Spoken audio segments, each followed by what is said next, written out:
They really, sorry, you can see they started working a little bit more with the exterior, the paint jobs on them. That right there is known as a gasser, which is just for drag use. They really want to focus on just power and speed in the 70s. They didn't really care about the exterior yet, as who can go fastest in a straight line. Then going into the 80s is when they really want to focus a lot more on exterior. You can see over there's a Bentley and a Mercedes on the bottom. It looks outrageous, but that's how it was at the time. It was how people could show themselves in car style. And there's even a car in the top corner that has 6 wheels for no reason at all, but they just did because they couldn't. Then jumping into the 2000s is when modifications really took off. With the Fast and Furious franchise coming out is when a whole new generation of car culture kind of got introduced, along with the Japanese culture coming in too, because nobody really worked or modified Japanese cars before the early 2000s. So one of the most common ones, Toyota Supra, and they also brought in Nissan, Mazda. Those became the tuner cars. Along with shows like Pimp My Ride, which goes back to the sub-EQ with the interior modifications. You see how they had outrageous speakers and screens and everything that nowadays looks awful, but at the time it was really revolutionary to the entire industry. We really don't do modifications this in-depth anymore on the interior, but that was something they're into at the time. Trucks were also a very big deal at the time with modifications. So you can see over there the Chevy pickup that's on old magazine that I found. They were mostly found in stock form. That's a pretty much completely stock pickup truck with a lowering kit and bigger wheels on it. They really didn't go in depth into it. Next WQ, how are truck modifications influenced by social media and pop culture? 603 Diesels is one of our biggest, it is the biggest truck show in New Hampshire, and also it's a truck culture. Everybody goes, shows off their builds or looks at other people's. Doesn't matter if it's a cheap truck or expensive truck or you don't even have a truck. You're going to enjoy the time with everybody else with that one common interest. Along with the rise of modifications, people see these modifications that are on other trucks, at 603 Diesels, for example, or even just driving down the road, and inspires others. It gives them goals. They're like, okay, I'm gonna have this one day, these wheels, this setup, and it gives a lot of motivation to people to actually go with the modifications. And in my opinion, one of the biggest aspects now is the social media culture. It gives everybody a way to kind of represent themselves and show the passion that you put into the builds for everybody to see, and also get inspiration from others to see what they want to do with theirs. Final sub-EQ, how can a truck liner be modified to reflect today's trends in truck culture? So headliners are actually a very new thing for people to be redoing. Most common thing you'll find is people reupholstering them due to sagging in headliners. With older trucks like my Chevy on one of the first few slides, the headliners like to droop down over time. So a lot of the time they're using factory material or most commonly suede to redo it, along with adding star patterns in the headliner sometimes. A lot of people don't choose to do it. I can see why now with how complex it is. So jumping into my apply piece. So for those of you who don't know, the headliner is the top roof part of your car. As you can see, it just covers the top. It's not including the pillars coming down here with the plastic. It's only the top. It mainly houses your light controls, the grab handles, sunroof controls, etc.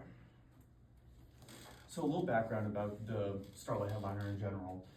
Rolls-Royce actually came out with it originally in 2007. It was revolutionary at the time. Nobody heard of it before, but everybody wanted it. That's the thing. But nobody in 2007 could really afford a $500,000 car when it was originally introduced on the Phantom. So multiple years later is when people really started to get into it. Rolls-Royce really set the bar for everything Starlight headliner-wise. You can see how in-depth they really go with one of the top pictures right here, with how realistic it actually looks.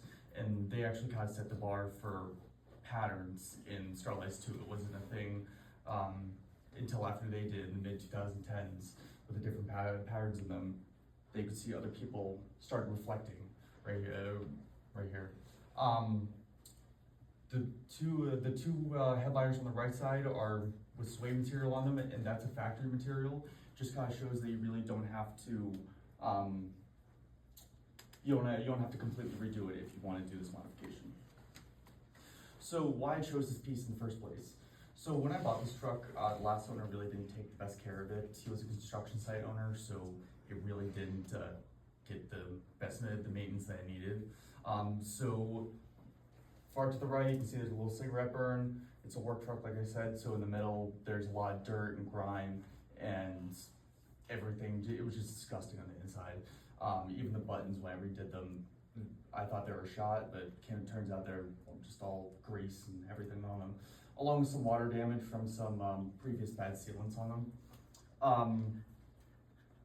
Yeah, I wasn't happy with it for what I wanted the truck to be. With how much work I put into it, I wanted the interior to kind of match the outside with showing how in-depth I went on it. So for the products I first ordered when I got into the project, everybody kind of said that Amazon was the best bet. I was a little apprehensive at first, but after looking at reviews and everything, this was my best bet, especially for how fast I can get the products in and what I would actually need to order. When I got a little bit more into the project, I realized that the plastic trim pieces that come down and also go on the overhead for the controls like I was mentioning earlier, they wouldn't match the black suede that I was planning. So I looked at some other alternatives such as like tan, gray, fabric material to see if I can try and make it work, but it just didn't match the way I wanted to. So doing a little bit more research, I was able to find out some information about SEM's trim black paint, and it really kind of gave me the confidence to give it a try, even though it was a risk, given how expensive the pieces are to replace in this truck. The one thing that really helped me out with the trim process was plastic adhesion promoter from SEM. That's the other thing I ordered alongside the trim black. I ordered about 6 cans of the trim black, used about 5 of them. So for the tools I got, I only needed to purchase 2 of these tools. These are the main tools I needed for the entire project. The plastic trim pieces are what I ordered off Amazon. From the research, it really showed that I needed to be careful what pieces and clips were coming off, because they break very, very easily, so you have to use the right tools for it. So I actually used almost every single tool in this kit, depending on what needed to actually be taken off. The second thing I ordered was those picks, which was the best thing I had to buy at all. Those are Icon picks. I already have different ones, but these ones are a different quality standard, and I just want to make sure would match what I was looking for. This is an example of how I kind of had to take apart the headliner. Inside of the cars, you really can't see like the nuts and bolts that hold everything together. So there's little tabs that come down, such as right here, that you wouldn't really realize, but after going with a pick and trying to search for where the point is to pull it out, reveals a 10mm bolt right underneath that. So that was pretty much the story for the entire interior. I had to look around and try and find random spots where there could be bolts or even random clips, which actually turned out to happen a lot when taking it out. It's just random surprises coming up. This is the headliner when we first got it removed. We wanted to inspect to make sure that there was no actual water damage on it from the base, and the base was perfect. The only thing that was really screwed up was the gray material. The gray material was able to come off within 5 minutes. It was a lot easier than I expected. Didn't even need any tools for it, just ripped right off. This is us removing the actual foam from the headliner. This is in another bay in my shop, going to the right. A lot of people recommended that I use a wire actual hand brush to remove all the foam. I decided to take the risk and try out a wire wheel, and it really paid off. Me and my buddy Lewis spent about 2 hours, and we were able to get all the foam off without damaging the headliner at all. The only thing I did use the small brushes for was like the deeper pockets, such as right there and some of the corners going in the back. So we took a little break from the headliner due to some waiting for some parts to come in. So I decided to get going on the plastic trim pieces. So from what I found from the research, my best bet was doing a 3-step cleaning / prep process. We first started off with general purpose cleaner, then acetone, and then 91% rubbing alcohol. As you can see right here, I'm using a pretty thick foam pad to apply the acetone to the plastic. I was also wearing masks and gloves because acetone is not something you really want to screw around with. We want to be as safe as possible, and I also didn't want to damage the plastic when trying to apply it. This is something I kind of came up with during this project. I had to improvise a decent amount. So a lot of these pieces have very light corners to them. So if I put them face down, it would kind of make it so the paint wouldn't go around all the edges. So I wanted to be sure that got every single corner possible. So I used hot glue to hold the pieces down. So first of all, the paint won't spray it away, and second of all, I cut up kind of popsicle sticks and hot glued them to the box just so the pieces don't fly away. It actually worked a lot better, and it didn't cause any damage at all. This is when I first set up my DIY paint booth. Like I said, the second day of my shop, I put down just some normal tarp and put around some plastic that got off Amazon, and it worked perfect. And no overspray anywhere, and it was honestly the best option for what I had. We did 2 coats of the adhesive promoter at first, and then proceeded onto the black. What's nice about this paint is that it dries very, very quickly. It dries within 5 to 10 minutes. So we were actually able to get that bottom picture done within 2 hours of the same night. But over the next few weeks of progressing through the headliner, I went every once in a while and just did another coat to be sure that it was the way I wanted it to be, and it was gonna dry the proper way. So first getting into the first headliner redo, which turned into a big process that I didn't expect. So the largest struggles with actually reupholstering the headliner, incorrect placement on the corners. It's a big sheet, but since it's such a big truck, it takes up almost the entire sheet of suede. So if it moves just slightly, then one of the corners is going to show just the base of the headliner, and that happened a few times, causing me to redo it. Along with grab handle pockets being too deep, shoving them into the pockets was a really, really big issue for me. Like I said, that caused me to redo it multiple times. The material doesn't stretch very easily, so I had to kind of prepare before where I was going to put the spots, and be careful where the glue was going, which was one of the other issues. If the material accidentally goes down, that glue is the material's not coming back up. So if I say I'm working on the left corner and then the right corner goes down without me noticing, I have to redo the entire project again, which actually happened about 8 times. Wrinkling was a small issue. I was able to get around that mostly, no cause to redo it all. Foam ripping off the material, as you'll see in the next slide, and cutting too much material off, which happened with the headliner, with the sunroof piece and the overhead console piece. I cut off a little bit too much, and you can kind of see the foam coming out from that center cut I did right there, so it just wasn't going to look the way I wanted to. You can see the foam, how easy it tried to come up when I was ripping off the upholstery. That makes it even more difficult when trying to apply it. It just comes right off, and if the foam's sticking to into the base, I can't put that material back down. It'll soak right through. Well, the glue will soak right through. This had to happen 8 times, like I said, redoing it. Originally I tried to be clean and just do it in my other bay, but when it just kept happening over and over again, I decided I'm not moving anymore. So this is wire wheeling all the new foam off of it and all the new glue off of it as well. One thing that I wasn't expecting or didn't even think about doing this entire project until actually realizing I had to was the sun visors. Originally my intent was to use the black paint that I got to go over it, but it really took a lot of coats to actually get through it. It just didn't turn out the way I wanted to. So I tried stripping down the entire the visor, such as removing the caution tape and attempting to remove the mirror and the trim. That didn't go as planned at all. And right over there, you can see I completely shattered the mirror. I thought I could go on eBay and just replace it pretty easily, but turns out I had to replace the entire visor. It was about $75 on eBay and took about a week and a half to come in. I actually ended up doing the visor in the same suede material. It turned out much better than I expected. I was able to tuck it into the factory crevices with giving a little more depth with a box cutter. And over to the right is the sunroof cover, which was a very easy process. It only took me about 2 hours to completely finish, including trimming it.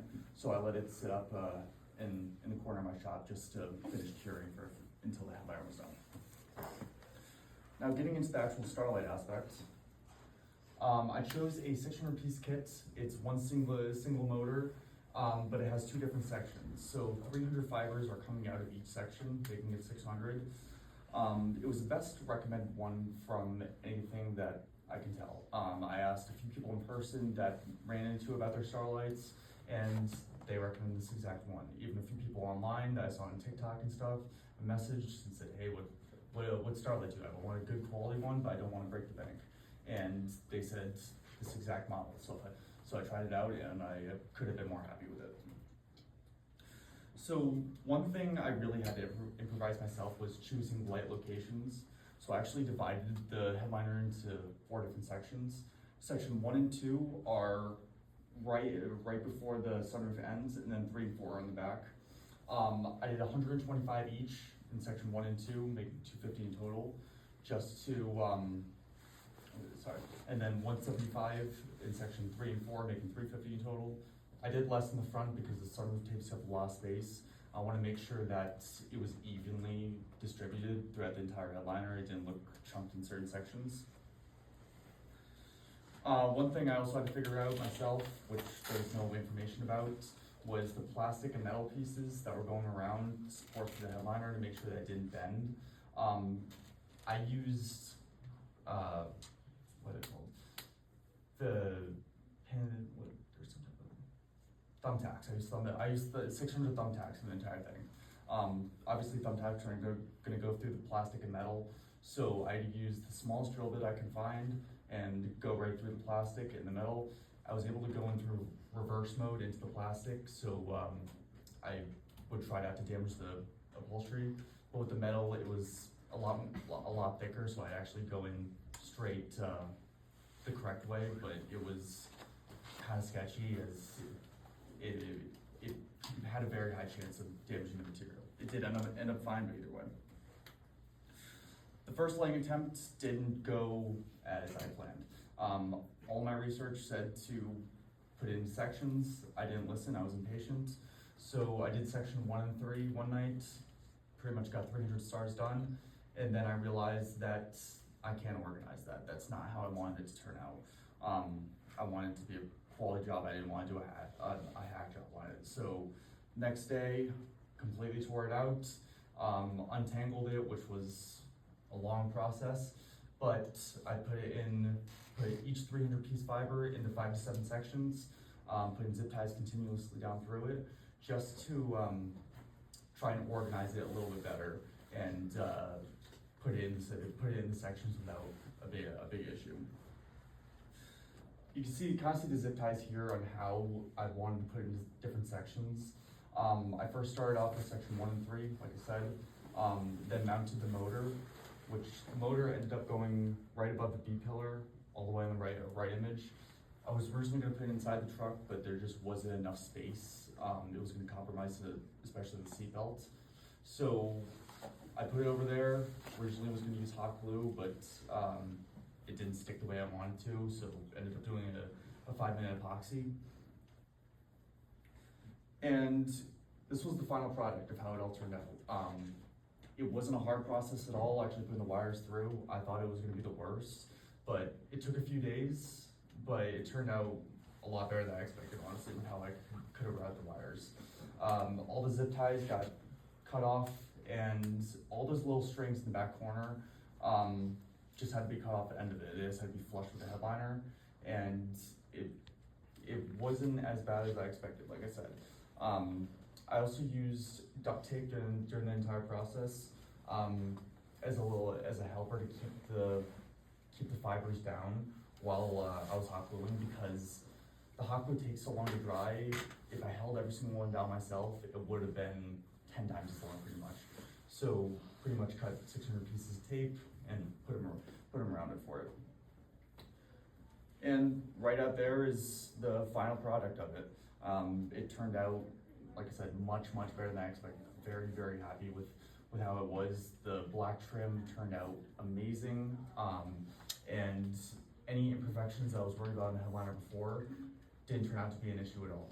I want to say a special thank you to my mentor, Greg Hinkle, through this entire process. It really helped with how supportive he was. I really wasn't stressed through any of it, which was a big deal for me. My outside expert, Brian Alcott,